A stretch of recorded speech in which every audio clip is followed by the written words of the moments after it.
सर्दियों का मौसम जैसे ही शुरू होता है, राजधानी में भी प्रदूषण में इजाफा होने लगता है।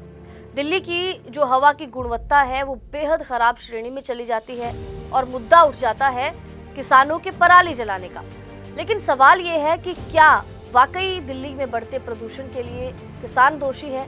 क्योंकि दिल्ली की जो सरकार है वो पड़ोसी राज्यों जैसे पंजाब और हरियाणा के किसानों पर आरोप लगाती है पराली जलाने का। लेकिन पराली जलाने से ही क्या दिल्ली में प्रदूषण हो रहा है?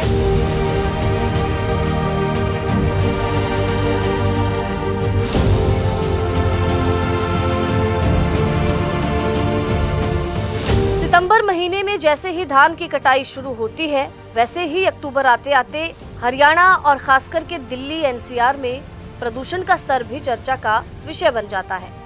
क्योंकि धान की कटाई के बाद कई किसान पराली जलाने का काम करते हैं, तो फिर प्रदूषण का ठीकरा भी किसानों के सिर पर फूटता है। इसके बाद इस मुद्दे पर लगातार किसानों को ही घेरा जाता है। हरियाणा में पराली जलाने को लेकर अब तक कई किसानों पर एफआईआर भी दर्ज हो रही है। कई जगह पर तो किसानों की गिरफ्तारियां तक हो रही हैं।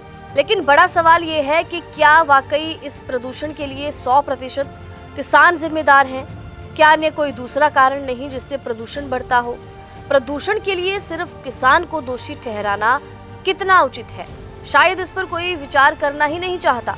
अंधाधुंध कंस्ट्रक्शन, सड़कों की धूल, इंडस्ट्री, बड़ी बड़ी चिमनियां और गाड़ियों से निकलने वाले धुएं के अलावा बढ़ रहे प्रदूषण का एक बड़ा कारण लगातार कम होता वन क्षेत्र भी है।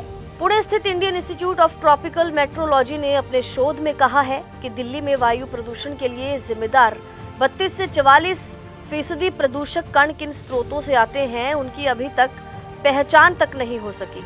इसी कारण हर साल ठंड के मौसम में दिल्ली की जो वायु की गुणवत्ता है वो खराब होती है और इससे निपटने का कोई प्रभावी उपाय नहीं हो सका।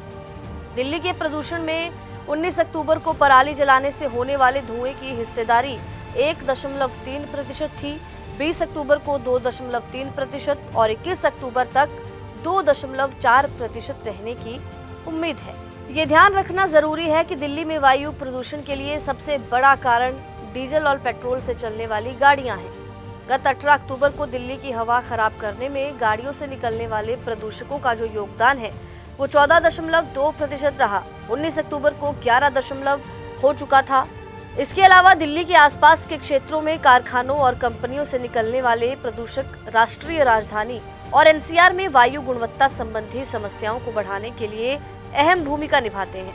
नोएडा का योगदान लगातार 10 से 11% के बीच है, जबकि गाजियाबाद का हिस्सा 5 से 10% है। उत्तर प्रदेश का एक अन्य जिला बुलंदशहर भी उल्लेखनीय है, जो 6 से 9% का प्रतिशत हो जाता है उसका भी। हरियाणा और गुरुग्राम और फरीदाबाद जैसे जो शहर हैं, इनका 1.5 से 3 के बीच का प्रतिशत रहता है और 3 से 5 के बीच प्रदूषक फैलाने के लिए ये जिम्मेदार है। तो हमने आपको बताया कि दिल्ली में प्रदूषण के लिए कौन कौन से कारक जिम्मेदार हैं और पराली से निकलने वाले धुएं से कितना प्रदूषण फैलता है, इसके बारे में भी आपको बताया। जिस तरीके से दिल्ली सरकार पड़ोसी राज्यों और पंजाब हरियाणा जैसी सरकारों पर, किसानों पर आरोप लगाती हैं, प्रदूषण के लिए जिम्मेदार हरियाणा पंजाब के किसानों को बताती हैं, पराली जलाने से बड़े मुद्दे उठाने का काम करती हैं, किस तरीके से पराली जलाने से कहती हैं कि प्रदूषण फैलता है। तो आपको बता दें कि सिर्फ किसान इसके लिए जिम्मेदार नहीं है। पराली के जलने से भी ज्यादा धुआं गाड़ियों से निकल रहा है, कारखानों से निकल रहा है।